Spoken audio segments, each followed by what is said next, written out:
Les feux de détresse se déclenchent, les sirènes hurlent, la navette spatiale tremble à tout rompre.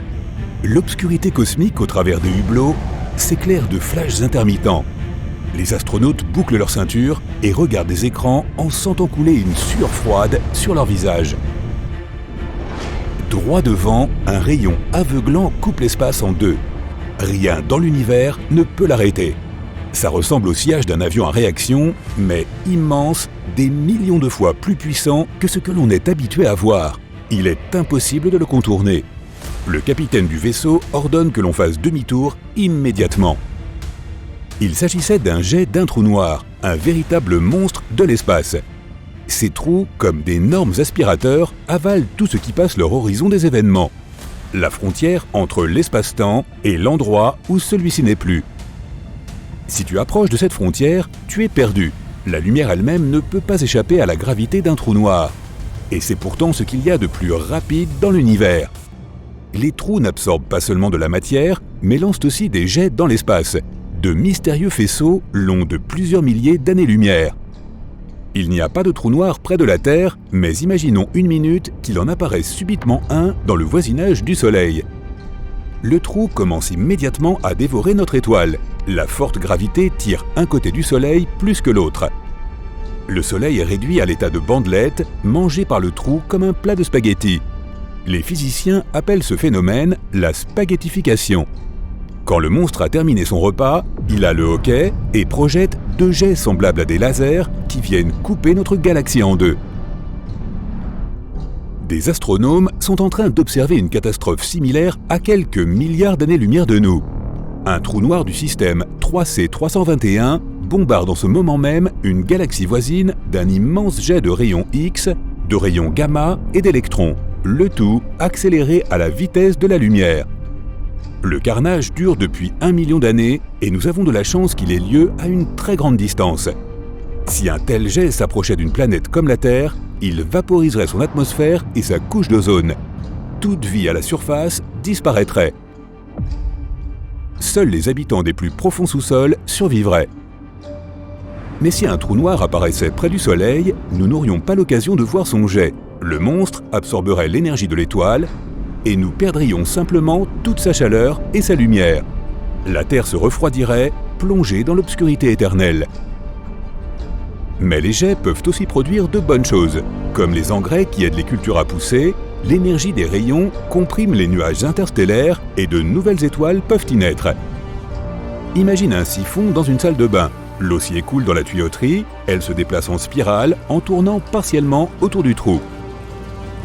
Maintenant, imagine que le trou noir soit ce siphon et qu'au lieu de l'eau, il y ait ce qu'on appelle du plasma. Il tourne rapidement, se magnétise et forme un énorme disque d'accrétion. Le plasma commence à briller et à un moment donné, il envoie deux faisceaux dans l'espace. Le trou noir V404 Cygni se trouve à 8000 années-lumière de nous.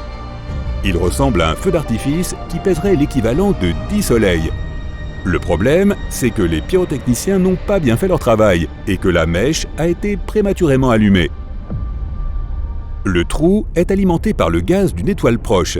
Elle fournit des quantités infinies d'énergie à ce feu d'artifice cosmique. Les jets de V404 Cygni ne s'élancent pas seulement des pôles, mais de toutes les directions. C'est comme une boule disco dans une salle des fêtes. À la différence qu'il s'agit ici de plasma brûlant et non de lumière colorée. Un disque aussi grand que 7 étoiles tourne autour du trou noir. L'intérieur du disque vacille comme une toupie qui, ralentissant, est sur le point de s'arrêter. Les scientifiques pensent que ces oscillations et ces projections irrégulières sont causées par des distorsions du continuum espace-temps. Les trous noirs ne sont pas les seuls à donner de grands spectacles astronomiques. Leurs principaux concurrents sont les rafales de rayons gamma. Les scientifiques ne savent pas exactement comment elles apparaissent, mais il s'agit très probablement de la désintégration d'étoiles géantes ou de collisions d'étoiles à neutrons. Nos satellites enregistrent une rafale de rayons gamma par jour, mais il s'en produit en réalité au moins 500 dans l'univers au cours du même intervalle. Un astronome amateur qui voit pour la première fois l'univers observable se sentira comme une star de cinéma sur un tapis rouge. Seulement, ce ne sont pas les flashs des journalistes et des fans qui l'éblouiront, mais les constantes rafales de rayons gamma. Si l'un de ces flashs se produisait dans notre voisinage, notre planète serait comme une bougie dans une tempête de neige. Imagine que tu vives dans le futur et qu'il soit possible d'effectuer des vols interstellaires en toute sécurité. Avec ton vaisseau spatial, tu te rends sur une planète similaire à la Terre pour observer de tes propres yeux une rafale de rayons gamma. Ton vaisseau file dans l'espace et atterrit sur la planète en question. Mais dès que tu poses le pied à sa surface, aucun doute, toutes les créatures qui vivent ici sentent que quelque chose de terrible est sur le point de se produire. Dans le ciel, les oiseaux volent avec effroi. Les animaux terrestres se précipitent hors des forêts pour chercher un abri. Le vent secoue les feuillages et tu crois entendre une voix qui te dit « Sauve-toi, pars d'ici !» Puis le vent gagne en force et la tempête éclate. Un éclair lumineux apparaît à l'horizon. Quelques secondes plus tard, la lumière s'intensifie. Quelqu'un vient d'allumer d'immenses projecteurs dans l'espace. Tout est perdu. Seule la lumière subsiste. En une seconde, il se dégage autant d'énergie que notre Soleil en génère en 10 milliards d'années. Au bout de 10 secondes, le spectacle se termine. La planète se déplace dans l'espace, le flash n'a touché qu'une partie de son hémisphère sud. Mais cela suffit pour que les choses aillent mal. La rafale de rayons gamma ayant été assez brève, elle n'a probablement pas vaporisé les océans ni soufflé l'atmosphère. Mais la couche d'ozone qui protège la planète des rayons de l'étoile la plus proche et du rayonnement cosmique a été détruite. Toute la vie de ce monde disparaît brusquement. C'est une vision terrible, mais nous n'avons pas de raison de paniquer à ce stade. Les scientifiques pensent que la probabilité qu'une telle catastrophe se produise sur notre planète est nulle. Mais la Terre n'a pas toujours été aussi chanceuse. L'extinction de l'Ordovicien s'est produite il y a environ 450 millions d'années. Peut-être à cause d'une rafale de rayons gamma. Son épicentre se trouvait à 6000 années-lumière de la Terre. De nocifs rayons UV ont frappé la surface de notre planète, réduisant sa couche d'ozone de 40%. Plus de la moitié des plantes et des animaux ont disparu. Mais la vie a continué à se développer et après 200 millions d'années, les dinosaures ont fait leur apparition. Eta Carinae est une étoile hypergéante double. Elle est presque 200 fois plus lourde que le Soleil et en 10 secondes, elle émet autant de lumière que le Soleil en un an.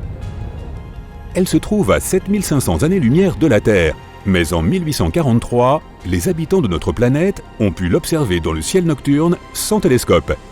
Cela a été possible grâce à une explosion. Ces beaux nuages de gaz et de poussière résultent de tels événements. Ce sont en quelque sorte les immenses ruines d'une étoile. Mais c'est un beau spectacle. Au cours du prochain million d'années, Eta Carinae continuera d'exploser et produira une rafale de rayons gamma. Mais l'humanité n'aura toujours pas à s'inquiéter. La direction des nuages de gaz indique que les futurs faisceaux ne frapperont pas la Terre. Notre planète est en état de siège. En ce moment même, 30 millions d'objets spatiaux, dont la taille varie d'un grain de sable à celle d'une voiture, foncent vers la Terre. Mais notre atmosphère brûle tout ce qui passe notre frontière. Les scientifiques surveillent constamment l'espace. Et ils n'ont pas trouvé une seule roche spatiale potentiellement dangereuse pour l'humanité. Mais cela ne veut pas dire qu'elle n'existe pas. Un énorme astéroïde se dirige vers la Terre une fois tous les 2 millions d'années en moyenne. Voici les surfaces de la Lune, de Mars et de Mercure. On y trouve des cratères qui sont comme autant de trous dans du fromage. Ce sont les marques qui ont laissé les astéroïdes qui les bombardent depuis des millions d'années. L'atmosphère est une excellente barrière contre les pluies de roches. Mais chaque année, environ 500 grands objets réussissent à la traverser. La plupart d'entre eux tombent dans l'océan ou dans des zones peu peuplées, et personne n'y fait attention. L'activité géologique se poursuit sur notre planète. Les continents se déplacent, les montagnes s'élèvent et s'abaissent. Pendant que tu regardes cette vidéo, le paysage de la Terre change et toute trace des météorites tombées au cours de son histoire est effacée de sa surface.